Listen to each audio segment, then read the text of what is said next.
What's up guys, it's your girl Tiff and I am back with another video. As you can see from the title of this video, I want to talk to you guys about my hormonal acne and struggle with acne during and after pregnancy and the use of Retin-A topical cream, which some of you guys know.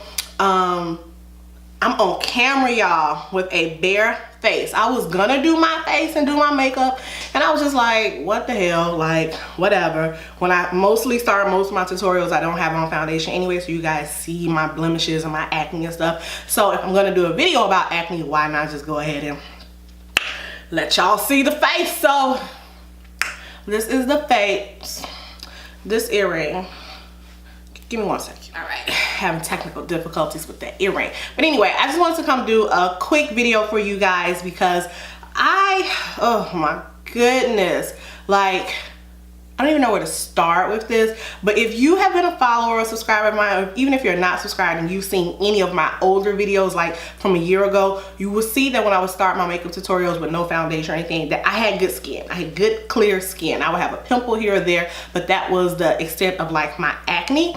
When I was pregnant, when I found out I was pregnant and during my first trimester, I had the worst acne in my face. I'm gonna try to definitely insert some pictures throughout this video as I'm talking, but I had really bad acne within the first trimester, which was really like around my cheek area, over here, my jawline, in the same area, cheek and jaw on this side. And I hated it. Like, I hated it. I would wear makeup and you would still, you know, see the bumps coming through the makeup, and I really couldn't stand it. So it got to the point where I wasn't even wearing makeup anymore because I was just like, what's the point? It didn't look nice to me because it was so much. And after my first trimester, going into my second and third, I was acne free. My skin was back to normal. I was like, yes, Lord, thank you. I was so happy to have my skin back and just have that nice, you know, I wasn't glowing or nothing unless I used a little bit of highlighter or bronzer, but I was just happy to have my skin back because, again, I have never in my life suffered with acne, pimples, you know, horrible breakouts. I had the occasional pimple when your cycle's about to start, if I just been eating bad. That was it, like occasional 2 or 3 pimples. But this was like a whole family with distant cousins and relatives and everybody just all on my damn face. So fast forward to I had my son in June, and within a few weeks, literally like 3 weeks after I had him, the acne came back. And when I say it came back with a vengeance. I literally probably had like 100 or so pimples on my face. I used to just try to count. Like, I had so much acne, again, along my jawline, my chin, jawline and cheek area, my chest. I even had a few in my upper back, like going down my neck. Like, I never had that. This right here is clearing up. We're gonna get into that. This was just full of acne. I used to cry because I was just like, I'm ugly, like this isn't making sense. I was going to get facials like every 2 weeks. I was spending money on skincare products. I was buying like the Murad facial cleaners, and that shit was like $40 for a tube, like whatever it took. I was using witch hazel, apple cider vinegar. I was doing everything you could think of, and absolutely nothing worked. Nothing worked on my face. And I know when I would go, or when I went for my 6-week postpartum checkup, I brought that up to my doctor at the time. She's like, oh, it's just your hormones. It's going to return back to normal. And I was like, when? She's like, I don't know. There's no time frame, but it will return back to normal. Okay, so we get to July, you know, we get to August, we get to September. It wasn't. And I was so just like insecure. And you're talking to somebody who's confident in himself. I'm confident in myself. I'm confident, like, hey, it is what it is. This is the body I got. Hey, you know, I'm not the size 4'6". I got the cute little face though, you know, but I felt like a little teenage boy going through acne, and I literally felt so ugly. Like, I hated it. I would not leave the house without makeup at that point because it was just so much acne. And this is coming from a person who, although I do makeup tutorials, I love wearing makeup, I didn't wear makeup a lot of times, especially after I had my son. Like, if we're going to the doctor's office or whatever the case, I wasn't trying to wear makeup. And even throughout like the later part of my pregnancy, I wasn't trying to wear makeup because I just didn't feel like it, but my skin was okay, so I didn't really care. You know, like if your skin is nice and you got good skin and you're not having acne breakouts, you're like, who cares? But when it got that bad, like it was to the point where I just felt like a little ugly duckling. Like, I don't even know how to say it. Like, I would literally cry about my face. And it was in October, so we're saying 4 months after I had my son, I went to the doctor, had a doctor's appointment, and I really went because I wanted to get a referral to go to a dermatologist. And as I was, talking to my doctor, and I brought up the skin, I was like, okay, I need help, like nothing's working. People are saying this was hormonal. Like, no, I need a referral to go to a dermatologist. And she was like, no, we can actually help you here.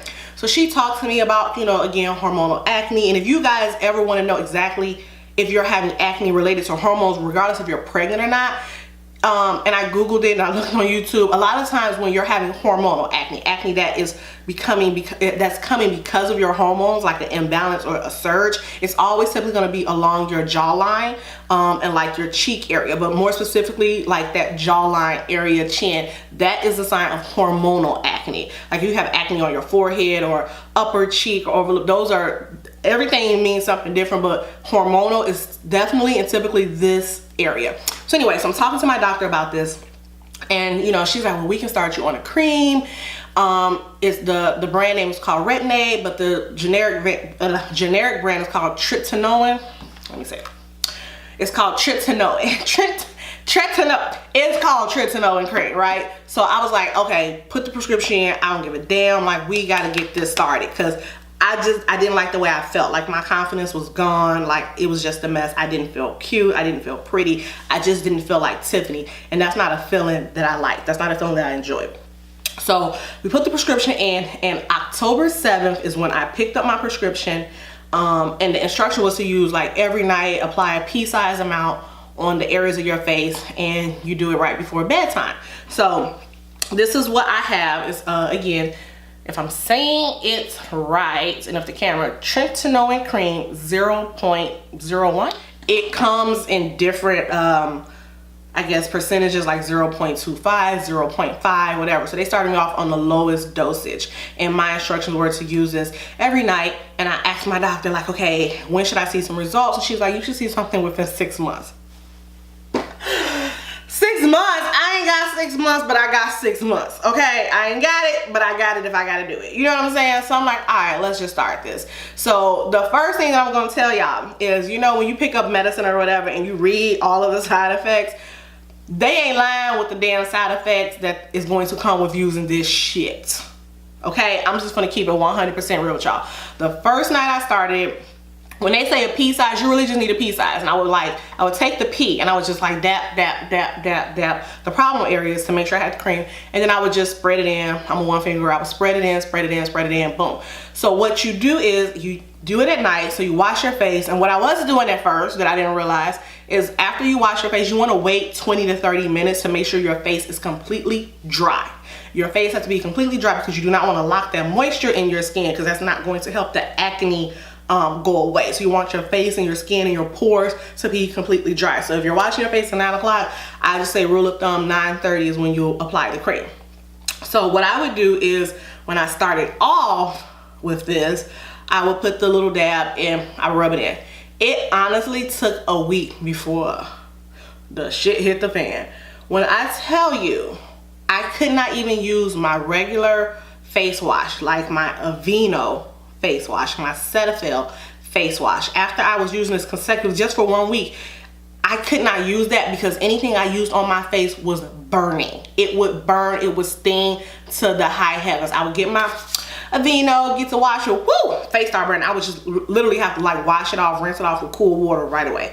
Couldn't use, definitely couldn't use my Murad. I used my Murad one day. I thought my face was on fire. So whatever is in this damn cream makes your skin so sensitive. I mean, absolutely sensitive. The only facial cream that I could use to wash my face was Noxzema. Old school Noxzema in a tube was the only thing I could use on my skin that did not burn or irritate my skin. So a week of using this, and what begins to happen is You're gonna get redness, you're gonna get burning sensations, you're gonna get stinging sensations. Bear with it. Just fight through. They say it gets worse before it gets better, and they ain't never lied. I was like, I ain't doing this no more. Like week 2, it was just like I would wash my face and my face would be so red. Like I would literally wash my face so fast. Even using the Neutrogena makeup wipes, I would try to like wipe soft because my skin was just that irritated, and it was mainly irritated in this area. This area was the worst. So fast forward 2 or 3 weeks, it looked like my acne had quadrupled, and I was just like, what the hell? It's not working. I can't believe this is not working. It's making it worse. And I was reading again, you know, your side effects and stuff, and it's going to make it look worse before it looks better, because it's basically getting into the root all the way into your skin, and it's pushing all of that out to the surface. So when I was complaining about, you know, the acne I had previously, oh hell, it was even worse once I started using it, and I wanted to stop. And then I came on here and I came on YouTube, and I was like, you know, searching Retin-A, hormonal acne, and I was seeing a lot of people who were using it and how they were saying just stick with it, and how their skin was improving. So a month into it, like I wanted to just call it quits, but I didn't want my skin to keep looking like this. So I kept on using it. It is now almost 3 months now. My skin, this is like 60% better. And this still isn't good. And this is coming from someone, again, who never suffered with acne or pimples. This is a hell of a lot better than what it was. So I know that it does work. You do have to stick through it. What I don't like about this cream, besides the redness and burning, the redness, burning, and irritation went away like after 3 weeks. So yeah, I'm sorry, it ain't no ifs, ands, or buts, or ain't no way around that. Like if your skin doesn't go with that, more power to you. But I had sensitive skin, burning, stinging for like the first 3 weeks, and some itching. Then after that settles down comes your new friend, which is peeling. Oh my God. I wanted to put foundation on right now for this video because before I came on camera, I was peeling, okay? It got to the point where there was so much dead skin like around my mouth. Everything was like around my mouth and my chin. I would just be peeling it. And I'm like, what the hell? So I waited like till after that stinging, and after my skin was no longer red and irritated is when I would start to exfoliate once a week. You can't exfoliate on irritated skin. You're just, what, you trying to dig yourself a grave? Like, hell no. You can't exfoliate on irritated skin. So once my skin was no longer red and burning and stinging and irritated by the use of lotion or facial wash is when I would introduce the exfoliation. So this, I can honestly say, like, how it looked, like if I can insert a picture right here, how it looked in this picture compared to what my skin looks like right now, I've come a long way. And I'm still not at the finish line, clearly, because finish line is Tiffany a year ago. Clear skin. Well, no, a year ago I was still pregnant. I was going through it. A year and about 3 months ago is when I was at my peak of just having the best skin ever. So for anybody who is using this cream, whether they start you off at the 0.1, 0.25, or 0.5, please stick through it. Do not become discouraged. Do not be like, I'm about to stop because it's making my acne worse. It has to make it worse before it gets better. You are going to experience redness. You're going to experience burning sensation, stinging, irritation, peeling, and dryness as well. You're going to experience that as well. So a couple things that I think that you should have to help you is definitely a very good facial moisturizer that does not have any perfume or anything in it. I use the Pond's Dry Cream Moisturizer. I don't want anything that has a perfume in it or anything too heavily scented because it irritated my skin even worse. So the Pond's Dry Cream Moisturizer is really good. A nice soft mild facial wash. I know by early spring my skin will be clear. What I just now started introducing to my skin is like a bio oil and a vitamin E oil to help with the scarring that was left behind, because I don't have any new acne. I don't have any new acne on my face right now. Pause, I actually do, but I don't have any new acne right here. So this is all mainly just scarring that I'm trying to work to get rid of. I don't want to make this video super long and rambling. If you guys have questions or you have shared you can understand my experience, what I've gone through, and you want to share, please go ahead and comment below. Send this video to a friend that you know that might be suffering, or share it. But you know, I really just wanted to come on here and give you guys my story of my hormonal acne, my journey, my struggles, what I'm doing to rectify the situation and get my skin back on point. So I hope that this video helps. I hope that I prepared any of you that are going through it. I hope that I encourage any of you who are going through it and we're thinking about stopping using the medicine, or if you haven't gotten the cream or you're like, I don't want to do this, get it. It works. Stick it out. It's going to get worse before it gets better, but it's going to be worth it in the end. Trust me. I hope you guys found this video helpful, and please do not forget to like and subscribe. Do it now, please. Thank you very much. And I will see you guys in the next video.